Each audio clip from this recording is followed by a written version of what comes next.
ठीक समझता हूँ कि मुझे आत्मनिर्भर बिहार के इस लॉन्चिंग कार्यक्रम में अपने आप को संबद्ध करने का सौभाग्य मिला है।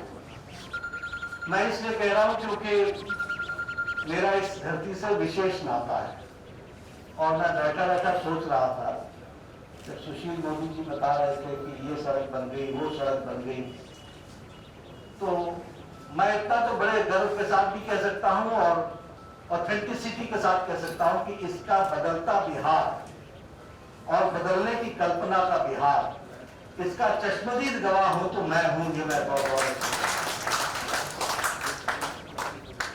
मुझे याद है इन्होंने भी कहा कि 61 से लेकर के 90 तक इतने सालों में, मुझे याद है कि जब मैं बचपन में काठमांडू जाया करता था तो पहले एलसीटी घाट, फिर स्टीमर, फिर उसके बाद उतरो, फिर वहां से रोड पकड़ो और पकड़ते पकड़ते रक्सौल पहुंचे। आज जब मैं चर्चा करता हूं कि मैंने मुजफ्फरपुर जाना है तो कहते हैं कोई बात नहीं, चलिए। ये अंतर मैं आपको बता रहा हूं। आज मैं अभी पटनेश्वरी देवी जी के दर्शन करके आया, मां पार्वती के देवी के दर्शन करके आया। पता ही नहीं चला चिड़ैया तालपुर कहाँ है, पता ही नहीं चला रेलवे स्टेशन कहाँ है। सब चीजों में बदलता हुआ और मिनटों में वहां पहुंच जाना। पहले पटना सिटी जाना मतलब शायद पसीना बहाने के बराबर और आधा दिन बर्बाद करने के बराबर होता है। यह परिवर्तन हमने देखा है और यह परिवर्तन बिहार में जदयू और बीजेपी की सरकार के माध्यम से आया, लेकिन भारत की संस्कृति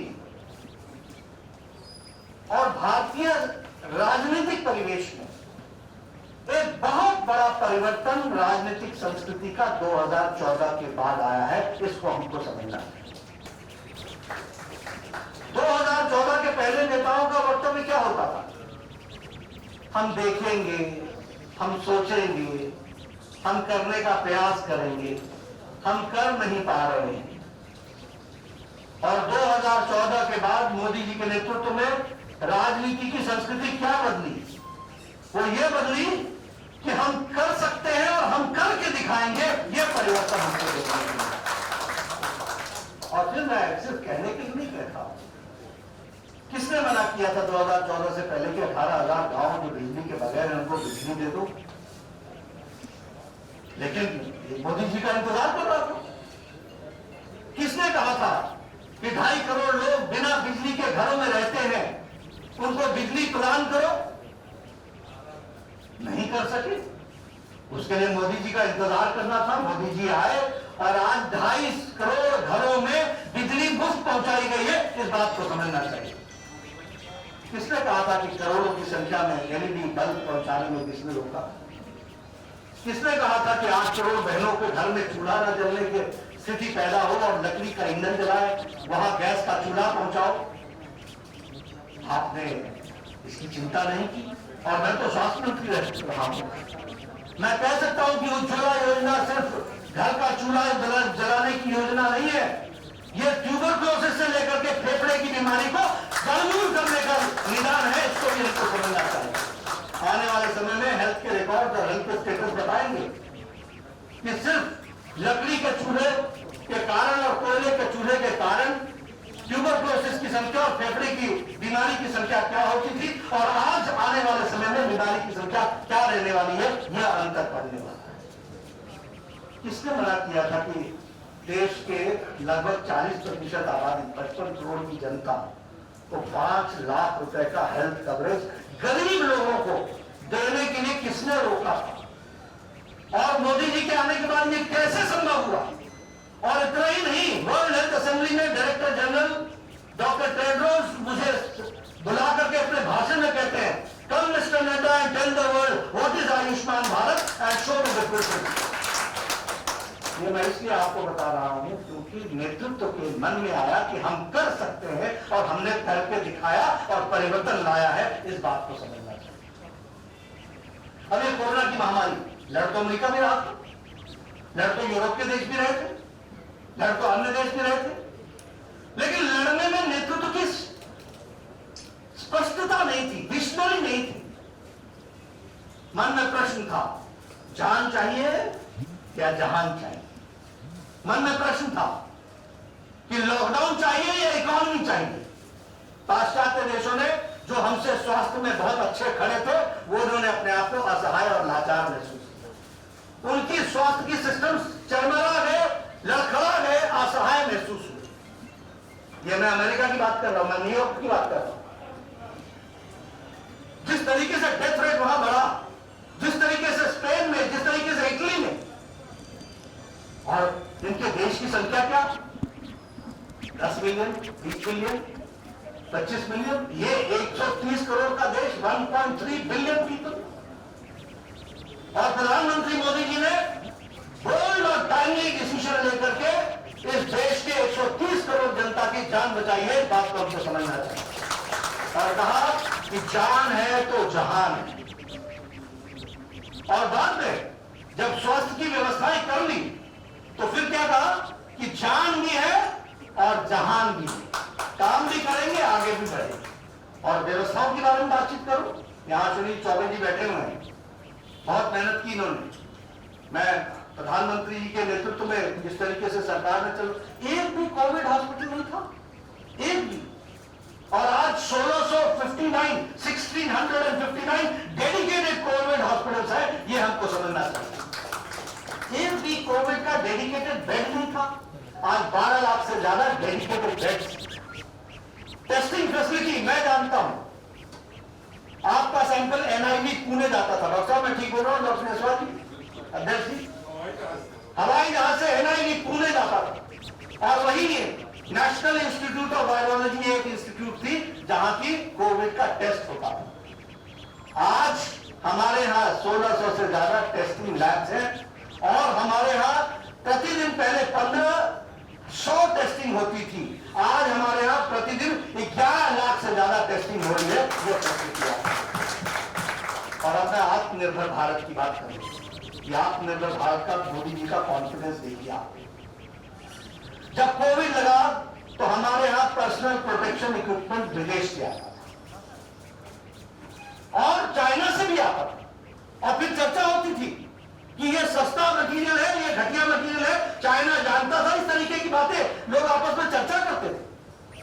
मोदी जी ने देश के उद्यमियों को जगाया और कोविड के लॉकडाउन के उठने से पहले 4.5 लाख पर्सनल प्रोटेक्शन इक्विपमेंट प्रतिदिन बनाने की कैपेसिटी भारत ने पैदा कर ली। 4,50,000 का पर डे के हिसाब से पीपीई किट बनता है। आजकल एक हॉस्पिटल में एंट्री करने वाला भी पीपीई किट पहन करके आ जा रहा है, क्योंकि 4,50,000 पर्सनल प्रोटेक्शन इक्विपमेंट ये देश पैदा कर रहा है पर डे।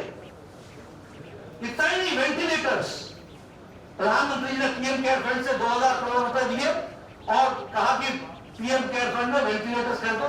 देश के उद्यमियों को जगाया। आज हम बड़े गौरव के साथ कह सकते हैं कि इस देश में बनने वाले 3 लाख वेंटिलेटर बने हैं और 3 लाख वेंटिलेटर ऑपरेटिव हुए हैं।